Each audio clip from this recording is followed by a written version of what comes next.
இப்ப நீங்க திருப்பியும் ஓரளவு முன்னாயிட்டீங்க. அதெல்லாம் அவர திருப்பி உங்க கூப்பிடுறதுக்கான வாய்ப்புகள் இருக்கா? அங்கிருந்து உங்களுக்கு நான் தான் கூப்பிட்டேன்னு சொன்னேனே. நான் தான் அவர் ரியாக்ட் பண்ணாரா? அது முக்கியமான தலைவர்கள் என்கிட்ட பேசியிருந்தப்ப சொன்னாங்க. நான் இல்லைங்க அது சரி வராது எனக்கு. நான் சாரி சொல்றேன். நாங்கள் சாதாரண பேசிடுவோம். அவரை வாங்கன்னு நான் அழுத்தம், ஏன்னா என்னோட ரொம்ப சீனியருங்க. அவர்கிட்ட நம்ம மரியாதையாக பழகுறவர்கிட்ட போய் நீங்கள் வாங்கன்னு நம்ம இந்த மாதிரி கூப்பிட்டாங்கங்கிறத தகவலை சொன்னேன். அவர் அதுக்கு என்ன ரியாக்ட் பண்ணதை நான் விட்டுட்டேன். அவ்வளோ அது மாதிரி நான் வரணும். அவரை வந்து தவிர்ப்பதற்கு நான் ரொம்ப தர்ம சங்கடப்படுவேன் எப்பயுமே. நம்மளோட சீனியராக நம்ம கூட 30 வருஷம் பழகுறவங்க, அவர் மேலே எனக்கு நிறைய மரியாதை உண்டு. அம்மாவுடைய தீவிர விசுவாசி அவர். அதனால் பார்த்துக்கலான்னு சொன்னேன். அவர் வந்து நான் திரும்ப இந்த கூட்டணிக்கு போக மாட்டேன்னு நம்பிட்டு இருந்தார். அவர் இல்ல இப்ப அவர கூப்பிட முடியுமா உங்க கூட்டணிக்கு? அது எப்படி, அவர் தானே முடிவு எடுக்கணும். நீங்கள் போய் வாங்கன்னு கூப்பிடுறது நான் அவர்கிட்ட சொல்லிட்டேன். அது தகவலை சொன்னேன்னு சொன்னால டெல்லியிலேருந்து கூப்பிட்றாங்க. முக்கியமான தலைவர் வந்து என்கிட்ட பேசிட்டு இருப்பேன். ஏன் செங்கோட்டை உங்கள் ஃப்ரெண்டு தானே, அவர் ஏன் போய் தாவேக்காவுக்கு போனாங்க, திருப்பி கூப்பிடுங்க நம்ம கூட வர சொல்லுங்கன்னு சொன்னார். அந்த தகவலையே நான் அவர்கிட்ட சொன்னேன். நான் அதனால தான் டெல்லிக்கு போனதை சொன்னேன் அவர்கிட்ட. அவர் வந்து நான் இல்லைங்க நான் இன்னும் வரேன், நான் இங்கே வந்துட்டேங்க இன்னும் வரல அப்படின்னார்.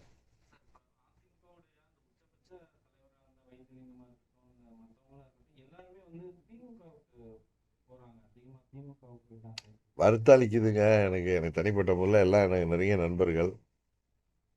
நீங்கள் நாங்கள்லாம் எல்லாரோடையும் ஒன்றுக்கு ஒன்று பழகுறவங்க அங்கே இருக்கிறப்ப. நாங்கள் அம்மாவுக்கு அருகில் இருந்ததுனால எல்லாரையும் அம்மா அவர்களுடைய இன்ஸ்ட்ரக்ஷன் படி நான் எல்லாரோடையும் நடுநிலையாக இருந்து பழகுவேன். ஏன்னா எனக்கு விருப்பம் இருந்தால் அது கட்சியையும் தலைமையையும் பாதிக்கும். அதனால் நான் ரொம்ப நியூட்ரலாக தான் இருப்பேன். எல்லாரும் எனக்கு வேண்டியவர்கள் தான். வருத்தம் அளிக்கிறது அவங்களுடைய முடிவு. அது அவர்களுடைய சூழ்நிலை. அதை போய் நம்ம என்ன, எனக்கு என்னுடைய பழைய நண்பர்கள் சரி எங்கே இருந்தாலும் வாழ்க்கைன்னு வாழ்த்திட்டு போகிறது தவிர ஒரு வழி இல்லை. நீங்களும் அவங்க நாங்கள் ஓபிஎஸும் கையாளலைன்னு சொல்ல முடியாது. ஓபிஎஸும் ப்ரெஷர் பண்ண இப்போ நானே ஓபிஎஸ் எனக்கு நெருங்கிய நண்பர் தான். அதுக்காக சொல்லலாம். இப்போ செங்கோட்டை என்ன எனக்கு ரொம்ப நெருங்கிய நண்பர் தான். இது மாதிரி சொன்னாங்க அப்படின்னு ஒரு மூத்த நிர்வாகிகிட்டலாம் போய் நீங்கள் வாங்க அப்படின்னு சொல்லி சொல்லாமல், அது நம்ம சொல்கிறதா அதுக்கு தானே சொல்கிறேன்னு புரிஞ்சுக்குவாங்க.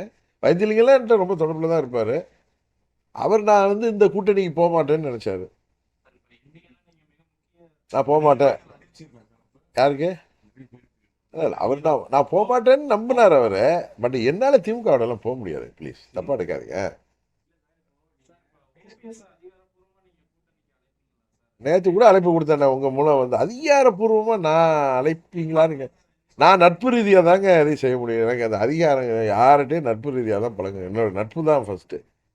அவர் வரணும்னு விருப்பப்படுறேன். அதை நான் பலமுறை சொல்லிட்டேனே. அது அவர் தானே முடிவு எடுக்கணும். ஏன்னா அவருக்கு நெருடல்கள் இருக்குது. ஏன்னா அவருக்கு டிஸ்பியூட் இருக்குது, லீகல் டிஸ்பியூட்டு. அதனால் அவங்க தான் அதை எனக்கு அதை அன்பாக அழைக்க தான் முடியுமே தவிர, அவர் தான் அம்மாவுடைய ஆட்சி வர்றதுக்கு அண்ணன் ஓபிஎஸ் எங்கள் கூட இருக்கணுங்கிறது எனது தனிப்பட்ட விருப்பம். அது அவர் தானே முடிவு எடுக்கணும்.